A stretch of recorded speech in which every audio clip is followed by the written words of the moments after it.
spell? What's that spell? What's that spell? Can you feel it? We're almost there. Are you ready? Hell yeah. Are you ready?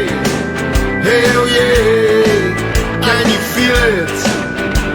We're almost there.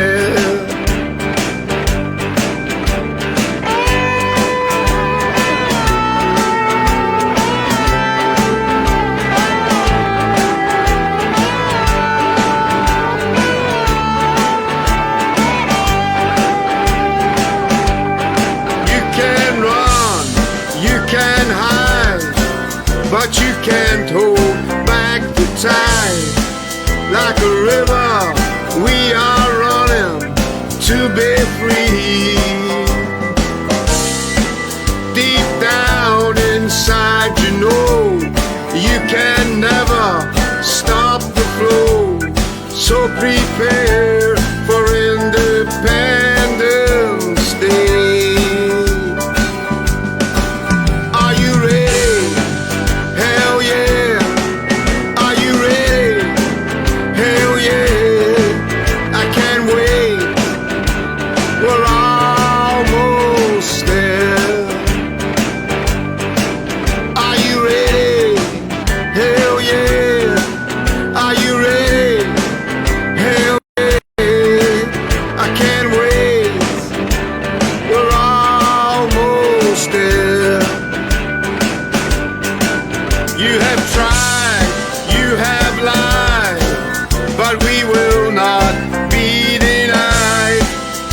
Storm, we will blow and blow and blow.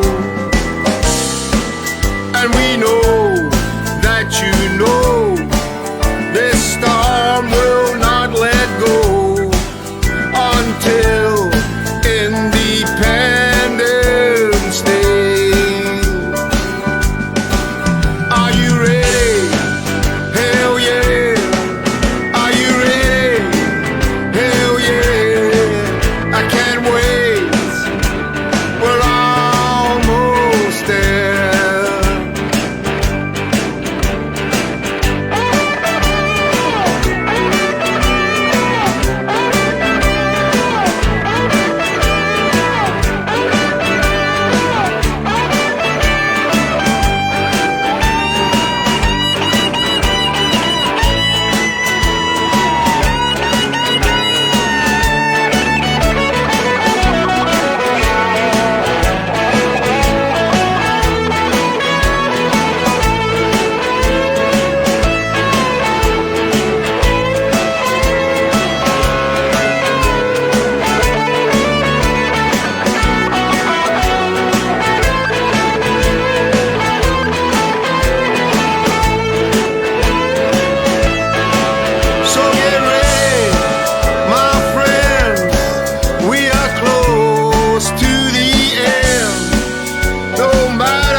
So prepare for Independence Day.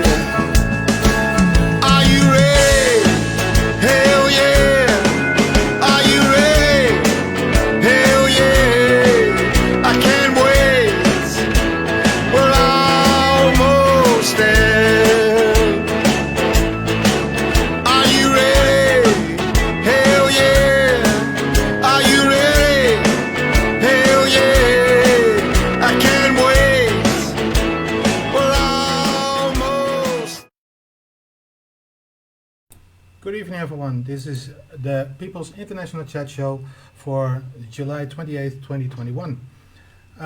Welcome to all our viewers. We'll get to you in a minute. First I want to do the introductions of the panel. We will be joined later by Kevin Gibney in a couple of minutes. He's doing the TNT show on Independence Live, so he will be here shortly. First of all, we are joined by Pat Lee. How are you doing, mate? Good evening, Raymond. Good evening, everyone. Let's have a decent show here. Oh, we always do, mate. Let's see if we can get some audience participation. Exactly. And we get, once again, she's back. Some people on our chat wanted to adopt you, but then other people on the chat said no, she's ours. So that's probably the Welsh. And someone to punch me in the face. I know that. It's okay. I can live with that. Gwynno David. How you doing? I'm very well, thank you. And it's great to be on the show. And yes, let's make it happen. Let's get some solutions. Definitely. We are going to play a song again. Would you again do, for people that haven't seen it, do a reintroduction to that song? Okay. Ali Pagu Brath, Don't Give Up Hoping Hannah, was the first of a trilogy of songs written on the same melody. I haven't written the melody. Catherine Cole has written the melody. I came up in 2014 to campaign actively for independence for Scotland, and this came about as a result of my experiences there. So it's basically, it says, don't give up hoping, and it's just as pertinent now as it was in 2014, because I have to say, I think you're getting close to it. So don't give up hoping, Hannah. Ali Pagu Brath, Scotland forever. Definitely. Thanks for playing. And we're going to play it right now.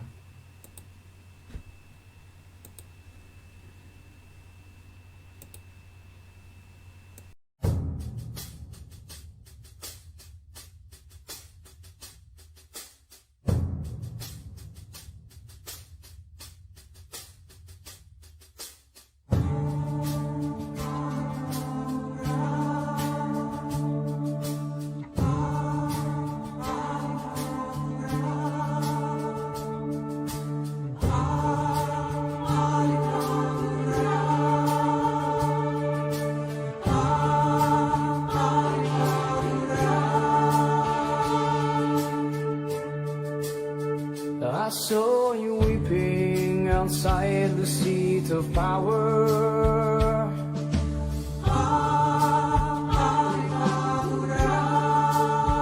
As you reflected on Scotland's wilting flower, a new horizon was all that really mattered. But dawn had broken as dreams and hopes lay shattered.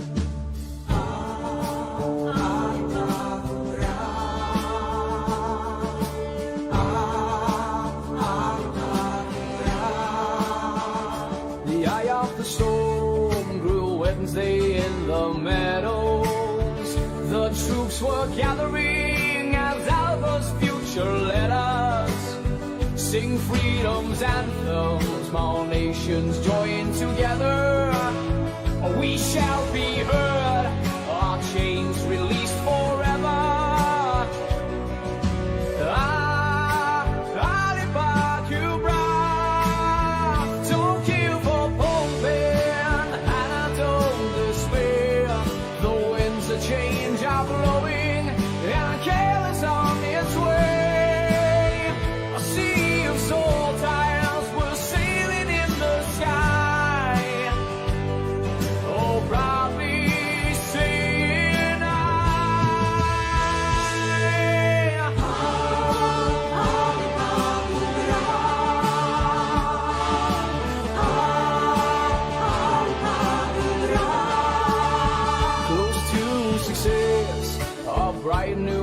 Rising, lies and deceit from traitors was surprising. You showed the way and gave us inspiration. The seeds are sown to once more be a nation.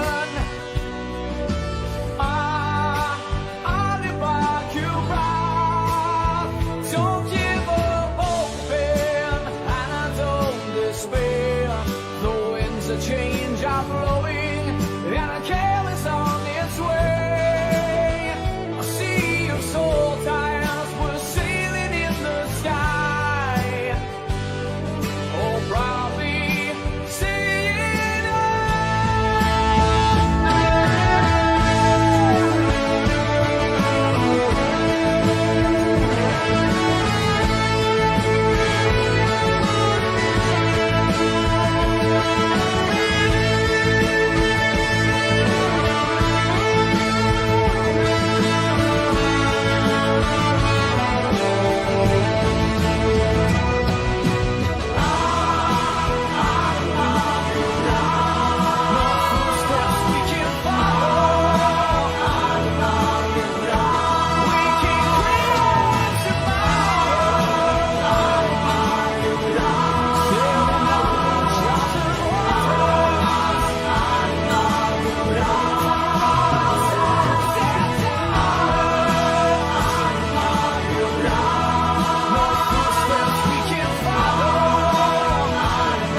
And we're back. Hope you guys like the song. We always do, so I hope you like it. Bueno, you also had an event coming up. Could you tell us about that as well? I did. Last time I was on the program, I was going to go to Tryweryn, which, for your information, is a valley that was flooded so that Liverpool could have water. And there was an event there a couple of weeks ago that I went to in protest about second homes in Wales, and it was extremely well attended. And second homes in Wales, you've been dealing with this issue for many, many years in Scotland. It's very similar. What we have on as an additional level is that we have the language, which is, and I call it economic. What was the word? I made some name up for it. Economic colonization, because what it is people sell their houses in London, they come down, they got wads of money, and they buy up houses that local people can't afford. So economic colonization is alive and kicking in Wales and is becoming pretty bad. And there's an event you said, or that's it? That's the event. Well, it's been, and it was very popular. Okay. So we had lots of people, lots of speakers, lots of people turned up. It was organised by Cymdeithas yr Iaith. It was very well attended, and hopefully there will be some movements that will try and we'll try and get some legislation into place to try and Yeah. stop this sort of thing happening, because there are young people. There's a young man that I coach in public speaking, and he has 6 jobs and he can't afford to buy a house in his locality. So it's becoming quite criminal, Yeah, I think. it It is. is obscene that people cannot stay in their communities. Yeah. But this isn't something new for Wales. It's happening in Cornwall, it's happening it's happening all over the place. Do you know if there are? It has been taped. It has been videoed. The event. There will be, probably. I'll try and put some information. I'll try and look for it and put it up on Yeah. the Doorstep referendum. That might Definitely. be, That yeah. would be cool. Yeah. All right. Is it not called progressive policies that the well-to-do in the other areas or the area of the UK, the southeast especially, are able to progress themselves from the only market that is growing in Britain at this moment, which is the housing bubble. That bubble is going to burst, and our government is taking no steps to rectify or balance it. So when the bubble goes, what are we going to do? If in the countryside our people are finding it hard to remain? We had the clearances back in the 1700s. Yep. That's been a follow-on. We've had Muhammad, what's his name? Harrods. What's the owner of Harrods? Yeah. Oh, yeah. Al Fayed. Fifey. Al Fayed. Oh, Fifey. Al Fayed. Oh, We have Al Fayed, yes. Fayed. We have the Dutch entrepreneurs and Norwegian entrepreneurs. I believe there are 5 families own 50% of the land in Scotland in private hands. Something has to be done. We need to make the land productive for the masses and not for the elite. And you will see, Gweno, colonization is a capitalist progressive policy. As long as somebody is making something out of the land or the profits of the land, then it's fair game. Well, that's why I'm calling it economic colonization, because that's what they're coming in. They're coming in with a large, they're able to buy properties, cash down, because they have so many assets. So they're outpricing locals. The locals cannot buy local homes. And legislation has to be put into place. But unfortunately, I don't see that happening with the Conservative government, because it's the Conservatives that seem to benefit from these policies anyway, or lack of policies, actually. I believe quite strongly that nobody should be in possession of more than one home. One home should be enough for everybody. Caravans, yeah. Tents, yes. Cabins, whatever. So long as they do not destroy the very fabric of that society. And that's what's happening, unfortunately, now. They're destroying communities. And young people have no option but to move away. You're going to get, you're only going to get, for example, when young people move away, that means that the schools become diminished. You can't have schools with less than a certain amount of children. The schools will close, the shops will close. You've got villages in North Wales where, they're dead for 3 months of the year, absolutely dead. So how are local people supposed to survive on those issues? It's impossible. Anyway. Yeah. No, you're absolutely right. Absolutely right. By the way, Ian Leckenby made a good, well, it's not really a comment, but he says, asking a question basically, anyone fancy a walk to Culloden? To Culloden? Yeah. That's another example. Yeah, I know, but it's another example of a situation like that, because they're trying to commercially build on there as well. Oh, that's disgusting. Yeah. That's consecrated ground, surely. Exactly. When it comes to money, nothing's consecrated. No, I know. Well, Tryweryn has got, local people are buried underneath the waters there. Their graves are there. So it's a similar situation, Definitely. Kevin, have you got a view on this? Well, land reform. What do you do to make it easier for people to get houses? And for Scotland, the big issue is land reform. What we're going to do with that. But I don't think anything is really going to happen until we're independent. It's just, I don't know how much the Scottish government, whoever's in charge, it's the SNP at the moment, but how much what they could do. So. Well, the Scottish government control the planning. Everything has to go back, if it's in dispute, has to go back to the reporter at the Scottish government. And when it wishes, it has exercised its muscles. And you only need to look at the Trump development. Yeah. Trump, when Trump went to court to stop the wind farm offshore from his golf course, Scottish government flexed their muscle there and won the case. In the case of Culloden, it's been proven that where they want to build is part of the battlefield. There are bodies underneath that ground. If it's not consecrated, it's certainly a historical area that should be under the protection of the Scottish government. If they start building on it, then it's desecrated.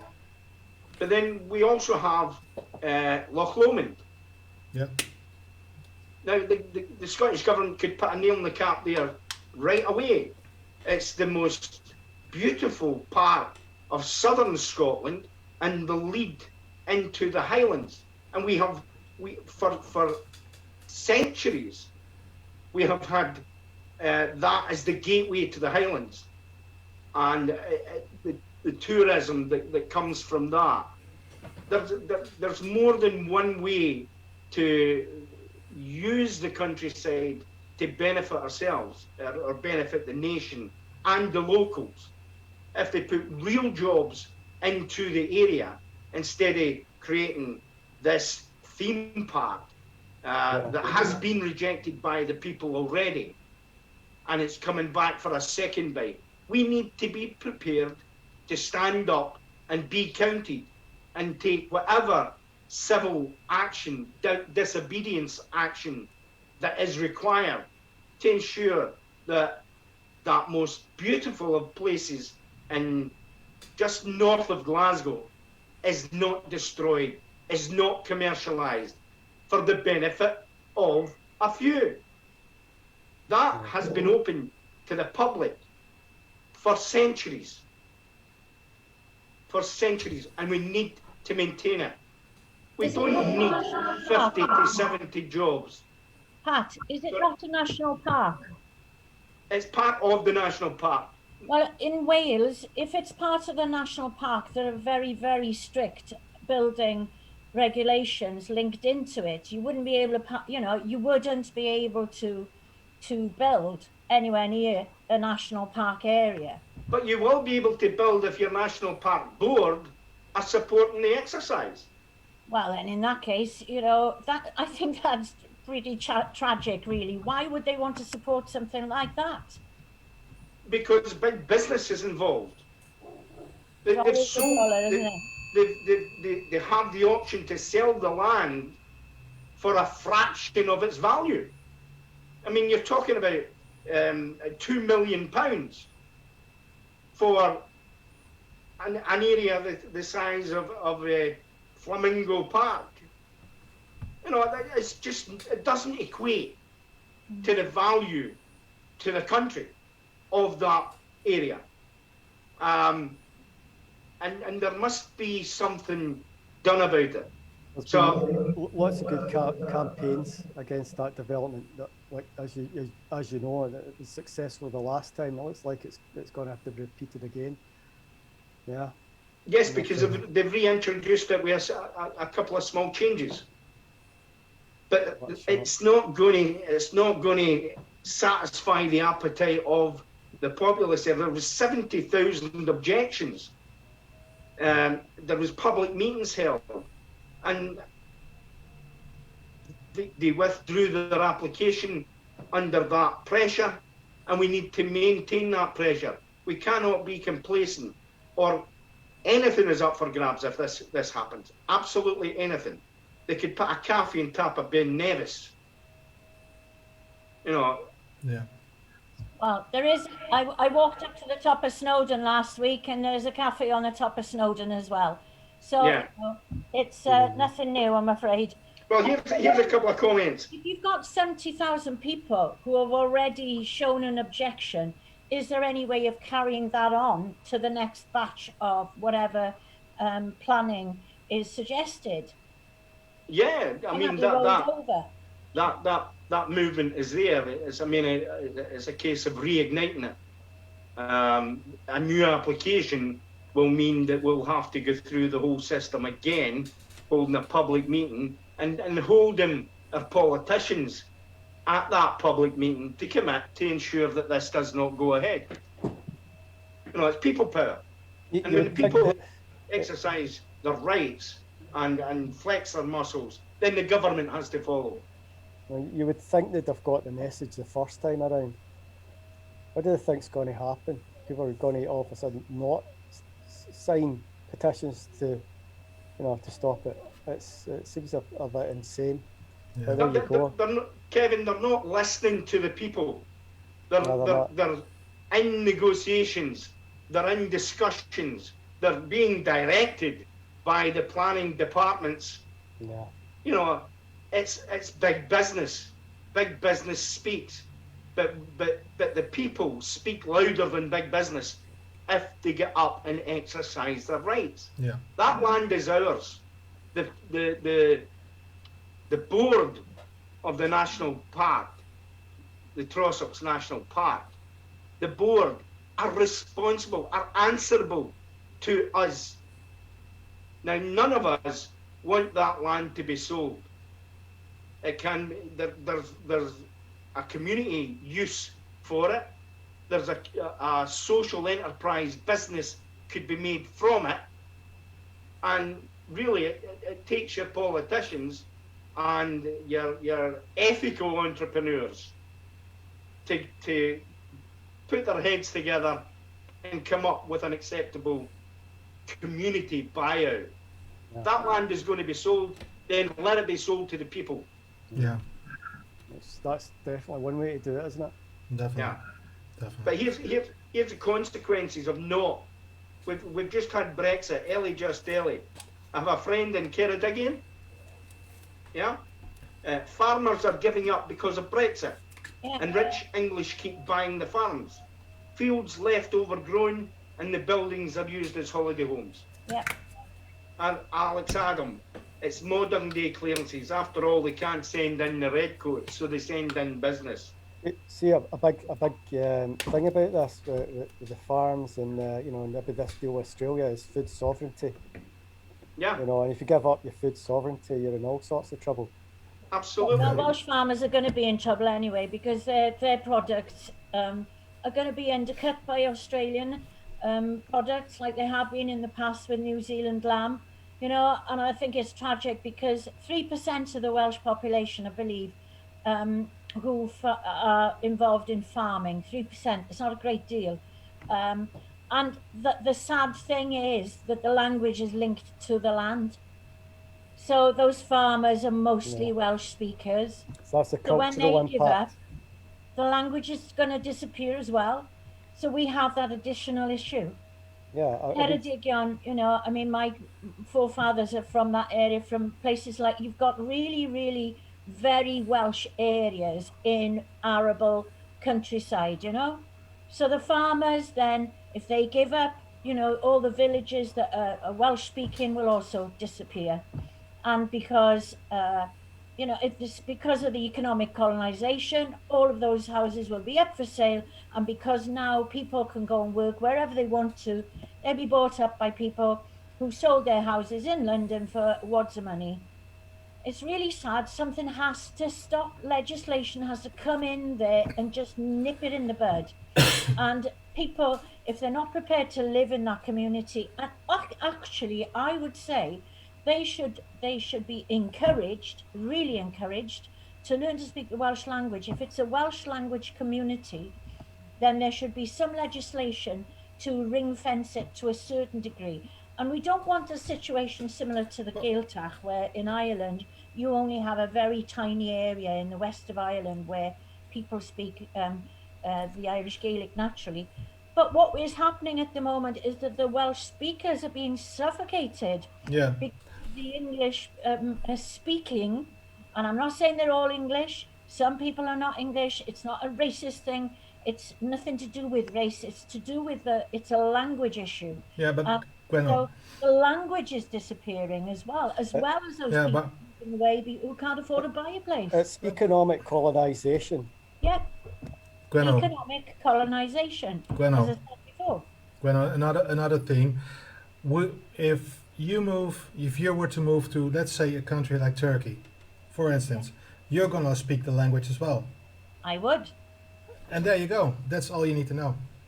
If you move somewhere where they speak, I'm not saying a different language. You should speak to a certain extent that language of where you're moving to. But do you know what, right? A very fundamental thing here, right? The problem that Wales has got is the exact same as Scotland's got, and that is we're tied to Westminster, and Exactly. just listening to this, it's just like you feel absolutely hopeless. There's nothing you can do. You feel powerless. And it's the frustration of it. And again, Gwen, it's like how much do people actually see this? What's going on about them? Unless you've got the mainstream media to show people. Again, the same problem in Scotland. We don't have our own media, right? So you can't show things like this. Cultural impact. It's economic colonization. Let's sell the big house in London and go, let the pension and selling of the house, buy a property in Scotland, Wales, whatever. Yeah. It's absolute economic colonization.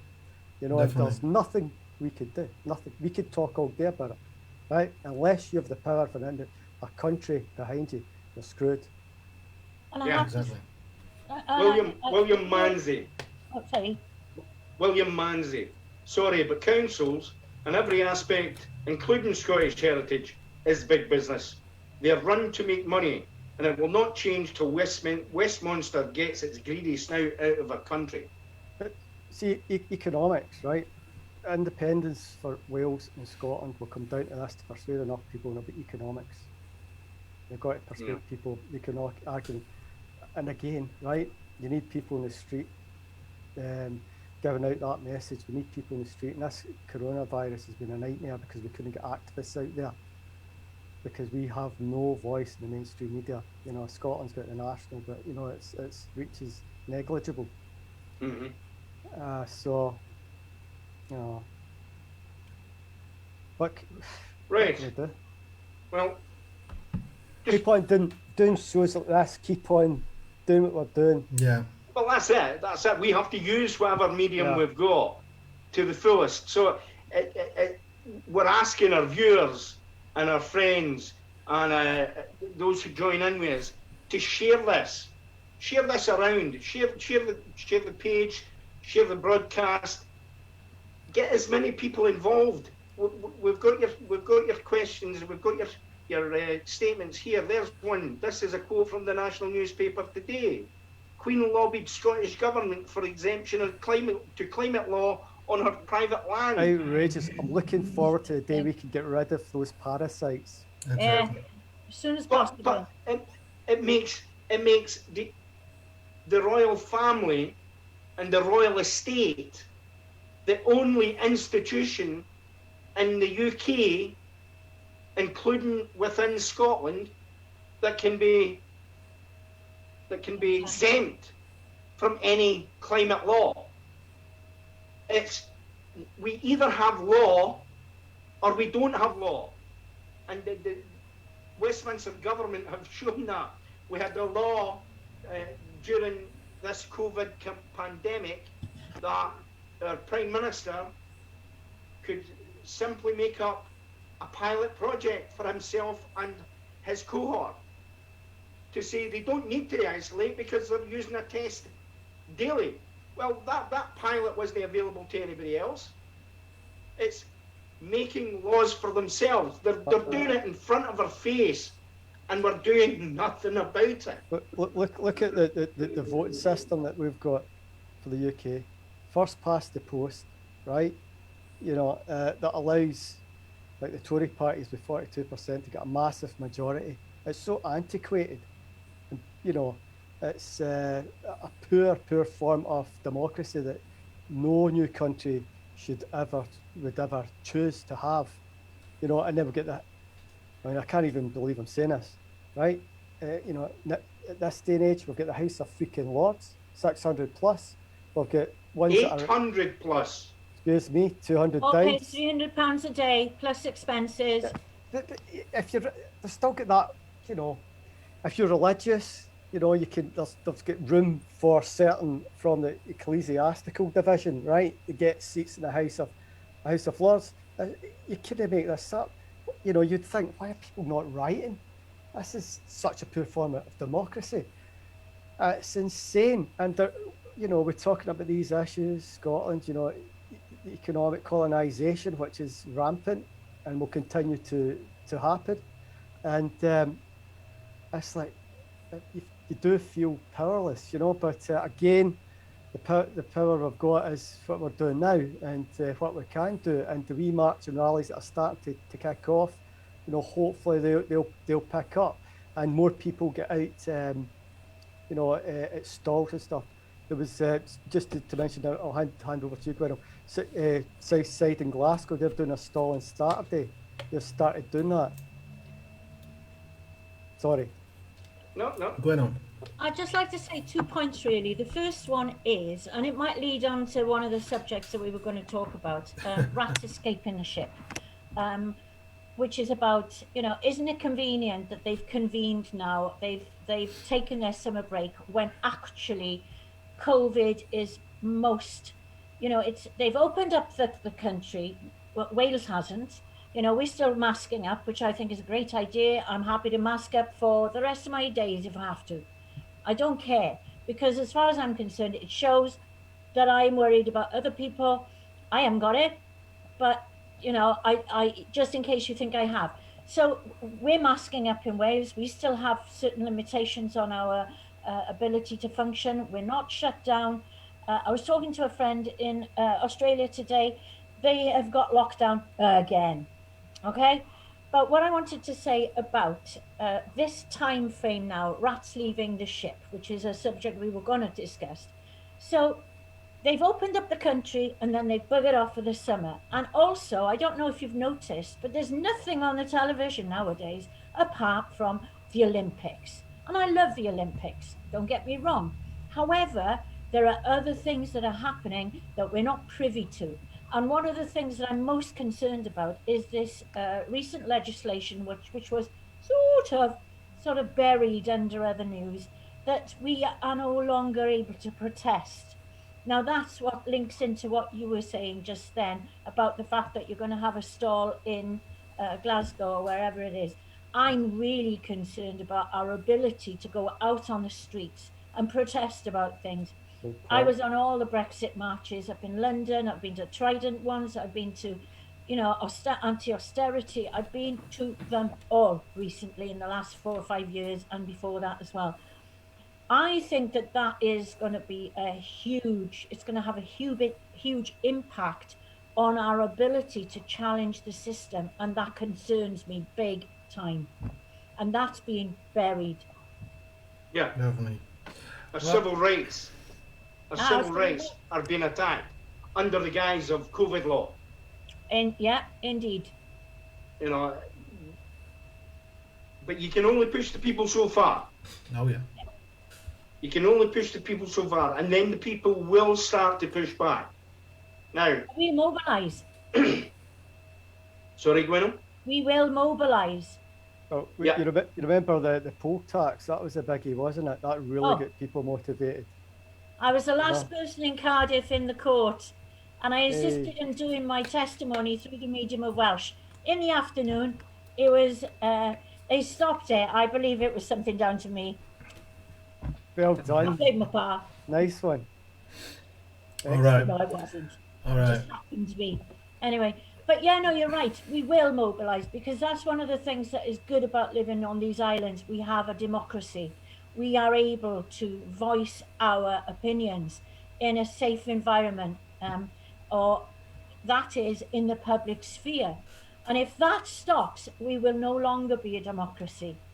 And I fear we're going in that direction. But you're right. There will be a point when the tipping point, it's close. There's Oh. 2 million people marched against the Iraq war and ignored them. I know. Sorry. No. I know. Go ahead. Go ahead, Ken. No, that's us. Alright. I thought you wanted to talk.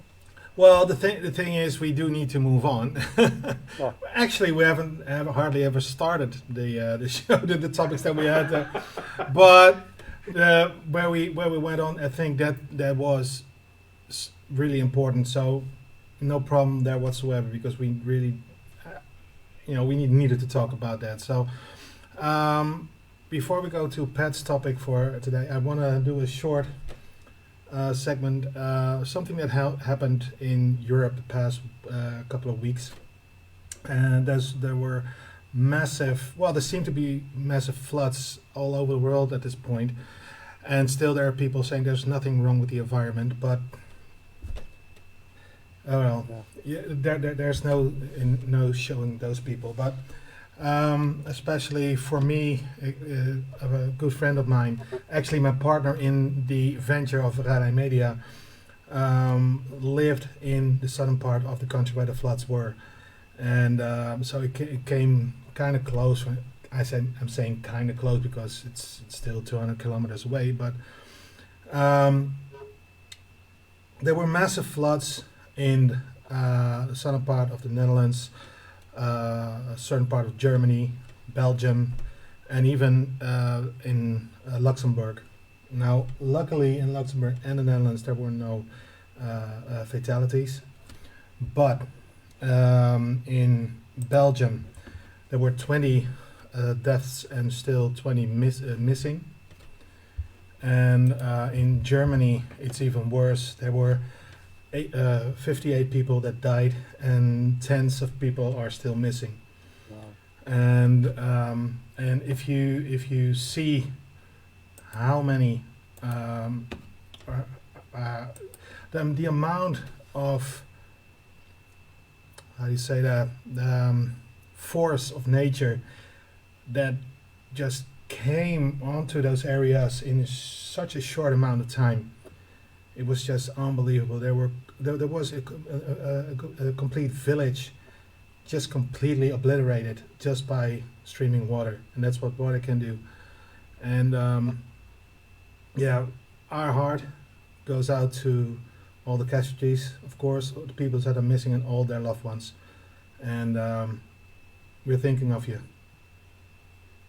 Yeah. That's If that's not a wake up call to the rest of the world, exactly.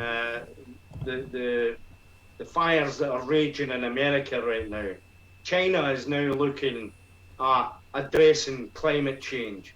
If China's looking at it, you can guarantee it's getting taken seriously now. But the question is, are we too late? Because we can only go to, I think it is 2 degrees above norm, and then it's out with our control. It's nature that will decide whether climate change continues or it dissipates. We have the opportunity at this moment in time to do all we possibly can, and it may not be enough. We need to take our heads out of the sand. Yeah. This is not happening in anybody else's back door. We're under the threat of thunderstorms and torrential rain here in Scotland tonight. We've been under that threat most of this week. Am I right, Kevin? Yeah. So if we don't wake up, then nature will have its way with us. It will take care of what needs taken care of. And if we are the problem, and we are the problem because science tells us that the majority of pollution and climate change has happened in the last 200 years. And that is since the introduction of the Industrial Revolution. Yeah, We need to take our heads out of the sands and get something done about it, definitely. or it's out of our hands. Definitely. Gwenno. What I'd like to say is that all of these issues have been slowly coming on for the last 30, 35 years, whatever. I remember when I was in the mid-80s, I was directing theatre and education in Pembrokeshire, and we did a project about acid rain then. We knew that there were large lakes in Finland, Norway, wherever they were, that were full of dead fish. This has been a long time coming. I think now what has been happening over the last year or so is that because we in the Western world are now slowly being affected by it, we have we've gotten used to seeing all of this sort of thing happen to places like Bangladesh, India, but it wasn't anywhere close to us, so we didn't have to worry about it. It was third world countries that were not able to cope with all of this. I think what is now, it's on our doorstep. We've had severe flooding here in Wales over the last few years. Places like Talabont up in North Wales was very, very badly hit. Pontypridd last year, January, the Taff was overflown. The whole of Cooper's Field in Cardiff was flooded. We are now directly being hit by these changes, and it's nearly too late. And I have to say, one of the worst things that's happened over the last 5 years is when Trump decided that he wasn't going to be part of is it the Paris Convention? Yeah, Paris Agreement. I think that was disgusting. I really, really think it was appalling that he was able to get away with it even, and just imagine those 5 years. And he is one of those, he pretends that it's not happening. Why? It's again down to that. Because those people who say, oh, it's nothing to do with the climate, it's because they're linked into big, big businesses, petroleum companies, gas companies, all of those issues. One of the reasons for wars is to do with petrol and money and all of those issues. So, it has to, we cannot deny it anymore. No. It's too, no matter what we do as individuals, and I've been doing my part like everybody else, recycling and cycling and not using a car and using trains and using buses, but there's only so much as every single individual can do. It has to really become a declaration of danger now. We are really involved in trying to get our countries to be independent countries, But climate change is even more of a priority. And I don't know what we can do as individuals to make that change and make it happen. Kevin, what's your view? What do you think is going to become of the COP26 meeting here in Scotland in October, November, is it? Yeah, we're actually going to try and do a kind of special COP26 special at that time. Do you think it's actually going to achieve anything, or is it simply going to be more rhetoric, more speak? Well, what else can you do? You've got to keep telling people about the problems of climate change. Just got to keep doing it. I mean, you know, the BBC probably won't run, you know, big things about how bad the climate is, you know. So you need people out to about talking. Was it the COP26 collective or something.org? That's a kind of, it's a group of groups getting together for that to do various things around that time, and we'll be maybe talking to them about it. You know, I mean, what can we do? Well, you know, do a special, you know, for the international chat show, do a special during that week to talk about COP26. You know, we're running talk. What else can we do? What's the power we have as activists? You know, it's within our hands. We just got to get the message out for whatever whatever we're covering. We're doing a food sovereignty event between the 16th and 22nd of, is it August? Yeah, it's August. You know, and we're trying to I've seen that in the National. We're trying to reach out to groups like yourself to do something on that week to talk about food sovereignty. Maybe you could find somebody, right? Or other groups. I'm on the case tomorrow. That's my job tomorrow. My hat on to try and get groups and all that, raise awareness for them, see if they could do something during that week themselves. You know, so COP26, same thing. You know, will it achieve anything? Well, yeah, it's pressure. It's all kinds of pressure.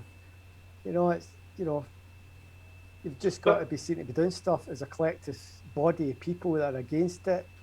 You know, writing to MPs, writing to MSPs, doing whatever. You know, here's a big one for you, that part, right? I used to be, people talked about, leave the oil in the ground. I went from being, I think we need to use it, to I'm now very open to leaving the oil in the ground, even though Scotland's oil rich, right? I'm quite open now to that argument of leaving it in the ground and concentrate on what Scotland has got a lot of, which is green energy, clean green energy. So I think we should be shifting away to that, and moving away from oil. I could go down different paths here, folks. Like, do you know the oil that's running out? The oil that will never run out. Interest there. Can I say you've got a conflict of interest there, because that oil belongs to Scotland, and that is a path to independence. But the problem is that is a destructive force. I would dump it. Gweno, we have the technology. If we would prioritise our investment, that we wouldn't need to take the oil out. It's a commodity that is used worldwide. I know. However, here's the issue. If you left it there, someone else will pick it up because they know it's there. Not unless we get licenses. They have to have a license to remove it. It's government will. It's government priorities. If the government, don't want it removed, then it won't be removed. Good. However, what I'm saying, I'm playing the devil's advocate here, saying it could end up being a cause for a war, because remember, like the Falklands War, that was not to do with the rights of a few manky English people and some sheep. It was nothing to do with that. That was to do with mining rights in in Antarctica. So Antarctica. That's what that was about. Later than that, but do you really think that they went to Iraq to get Saddam Hussein? No. Hell no. Of course No. not. That was all about money. It was all about oil. I mean, if Saddam Hussein was the ruler in Belgium, do you really think they would go to Belgium? Remember Saddam Hussein, he might be a bastard, but he's our bastard. Like Donald Rumsfeld, right? You know, that's what it's about. You know, it's just ruthlessly about money. It's not about people. You get the refugee crisis. The Middle East is destroyed, right? You get Palestine, right? It's getting, you know, apartheid country of Palestine. Money talks, but all these people dying, the refugee crisis we're getting. Every other country is exploiting the resources they got, creating a refugee, put some bastard like Saddam Hussein in charge that you control and own. No, I need to say something happy here. I don't know what that. Yeah. Activism. We need activism. Yeah. We need to keep the noise out there. We need to inform That's people. all we can do. Yeah. Definitely. And we need more people to get involved. You know, more youngsters. They're into what's that organisation again? That's environmental and you know. Greenpeace. Nope. The XX. You know, they're quite radical. They'll go out and do stuff. You know, they seem pretty cool. All right. But Go I ahead. can't mind the name. I know who you're talking about. you know who I'm talking about. It's annoying. Right, we've got 6 minutes left. Yeah, but Pat, what I do want to, if you the topic that you had raised, I know we don't have much time because you have to go after the show as well. But could you just in a small way do a bit of that topic that you want to do? There are 3 subjects come up in the National this week. 4 subjects. The levelling up by Westminster, where this is I'm reading it as we speak. COVID jobs scheme figures blasted as Scots lag behind. So the government have promised 250,000 jobs will be created to assist the levelling up, and of that, only 1.5% have been allocated to Scotland. So that means just 44,000 of 250. Isn't it just another vow? Another vote. But the actual fact, only 10,000 jobs, 10,740 jobs have been approved, and just 3,830 have actually started, and it's been running for a year. It's Boris bullshit. Yes, Boris bullshit. So Rishi Sunak promised this scheme would deliver 250,000 jobs, but in Scotland, only 3,830 have started. Given young people are disproportionately employed in the sectors most affected by the pandemic, it's shocking that 10 months into the scheme, they are nowhere near filling the 250,000 jobs. What are these jobs? But there's a bigger problem there. There's a bigger problem because there's a criteria to meet. Yeah. And the criteria applies to the southeast of England and London. So the majority of these 250,000 jobs are once again going to be concentrated in the most wealthy part of the nation. How is that levelling up? So that's a negative. But what we should be thinking about is what could Scotland be like as an independent nation. Absolutely. We should be exploring the ideas to come out. Jobs for all, a guaranteed job for every person in the country, a human right to work, and universal basic income. You know, and there's also the public-owned pension funds. So these are, we've only got 5 minutes to I'm just airing this out here. For next week's show, let's see if some of our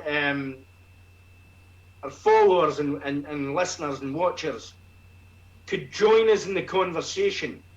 I want to know what Scotland can be like if it was independent.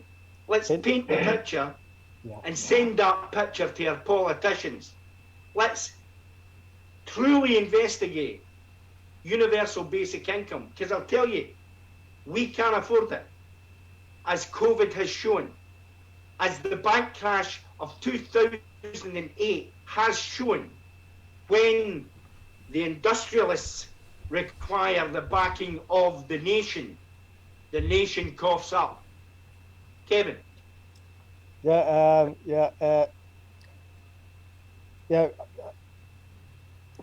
Painting the picture of how an independent Scotland and Wales would be, right, is hugely important, right? All this talk about 250,000 jobs is just, it really is Boris bollocks, right? You know, and you know, the devil's in the details. You look at the details, and you painted some of them there, Pat, right? It's like, it's just rubbish, isn't it? It's for the mainstream Tory media, you know, to pump out, and everybody sees it and read their paper. Oh, well done, Bojo, you know. But we need to, you know, be painting the positive pictures of what an independent Scotland and Wales would be. We'd have full control, as we all know, economic levers, our financial services, you know, how we do stuff, universal basic income, the pensions, right? We'll get the worst pensions in freaking Europe, and people still voted no. Pensioners, because pensioners didn't know, because they didn't want to get it for the mainstream media, right? But we have to be in the positive. We have to be painting those positive pictures. You know, you've got to. That's what we can do. So you're doing this show. You know what Gweno's doing. You know, just full on activism, painting those positive pictures. And we're emerging from COVID. There's different things happening in the independence movement now. People going outside. They're losing that fear now. So, you know, it's we've just got to energise ourselves and not let the head that, right? Because there's so much, we've got such, you know, potential there for Wales, for Scotland, right? And England as an independent country. Because I tell you now, Westminster's holding them back. They're in a horrible political system. And about independence, when we get independence, that might help our neighbours, right? But we can't be living with this economic colonisation that's going on. You know, everything you said, Gwen, it's winding me up. You know, like the cultural impacts of this. The fishing industry, we've lost the fishing industry. Yeah. You know, the coastal shellfish industry is gone because it required Brexit and smooth transition to the coast. That's gone. Families have lost their livelihood over this, you know.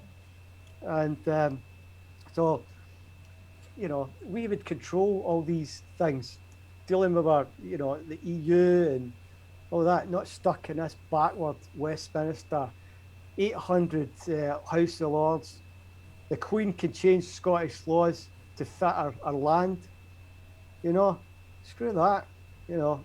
We need youngsters, you know. Oil, we don't need it, right? We've got the green energy. We can create a dynamic economic country, Wales, Scotland, you know. When we're being held back, you know, and fair play to England, that needs to sort itself out. You know, they need a radical change down there to get rid of the first past the post in this bloody House of Lords for a start. You know, there's so much they could do. You know, the big areas, Yorkshire and all that. You know. Unfortunately, Kevin, we need to allow the English people to decide their future. We need to decide ours. We need to take it back into control of the Scottish people. We'll be doing them a favour being independent.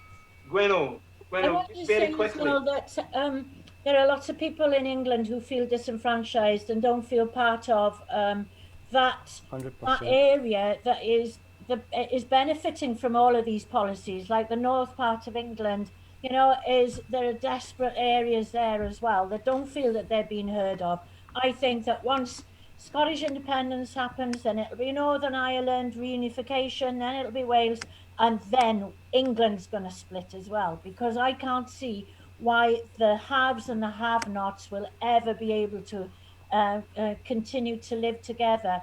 And I know that we're pulling the show to an end here, and I'd like to pick up on the point that I think was the most crucial about today was you can't keep pushing that, you can't keep keeping people down. And I think that we will get to a tipping point where the government is going to have to go under, because we got to keep on chipping away. Tired though we are, fed up though we are sick and tired of keeping on with the same old arguments. But that we have to do so that we get to the point where it tips. We're not far. Keep on hoping, keep on believing we can do this. Absolutely. Definitely. Yeah, we've got a troll on tonight, guys. No, he's blocked. moan, and absolutely no solutions as usual. London, my way. Yes, it is. Surprised there aren't It's got anyone some here flying attendance. flags. Well, Well- the whole point of this is for you, the viewer, to come and join us. But we went on. We have moaned quite a bit tonight. I'll own up to that.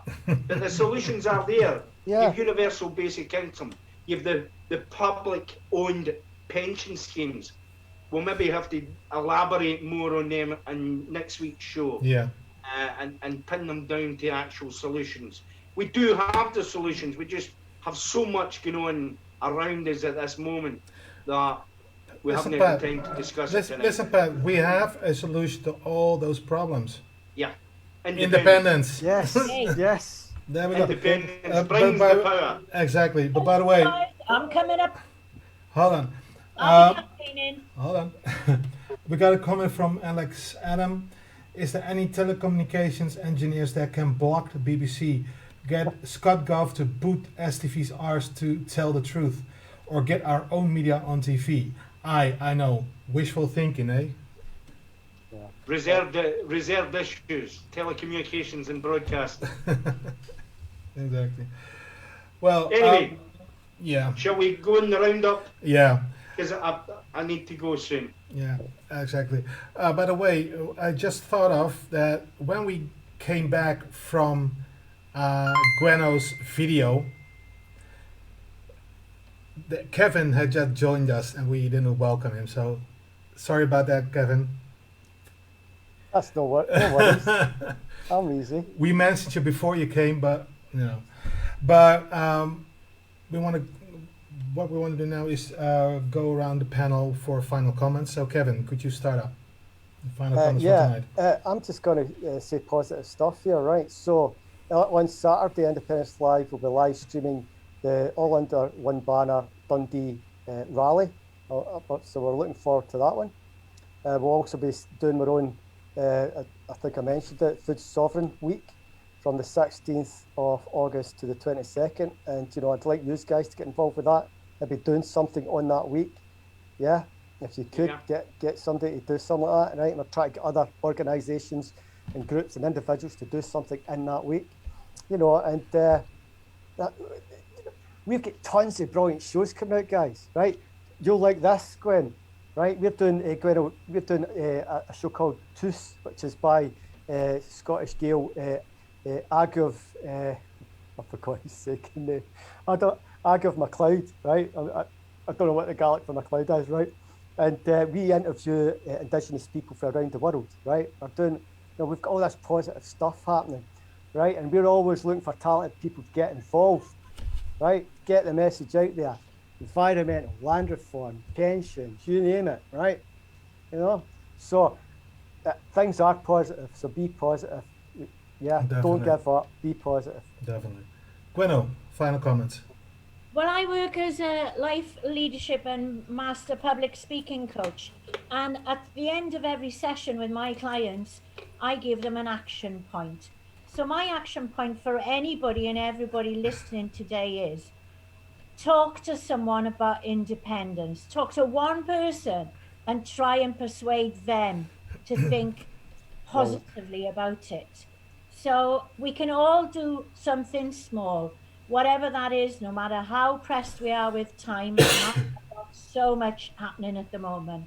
But talk to someone about independence and why it makes sense. Definitely. Yeah. Definitely. And let's hit that tipping point. Definitely. Pat, final comments. Final comments. let's for next week's show, let's ask the viewers to come up with some ideas, positive, achievable ideas for a brighter future for an independent Scotland, and we can discuss that at length. And we'll certainly watch the comments and try and include everybody that makes a constructive point, and we'll paint the picture of what an independent Scotland could be like and should be like, and what we should be aiming for. Definitely. So it's not negative; it's absolutely positive. Definitely. 100%. Yeah. Well, Brilliant. for me, first final comments, but I want to start off with a announcement that the Bladder at the Bar that we usually do after the show will not take place tonight. Just a one-off. It will be back next week. So sorry about everyone that wanted to join. My final comments is just, with everything still going on with COVID, please stay safe, be sensible, and like Colin always says, even if you can do something, you don't need to do. You're not obligated to do so. So please stay safe, stay sensible, and that's the end of the show. Hope you'll enjoy the show. Please join us next week on the same time, 8 o'clock again. Thank you for watching. Bye. Ali Papa Brass. Bye. Bye everyone. See you day. Bye.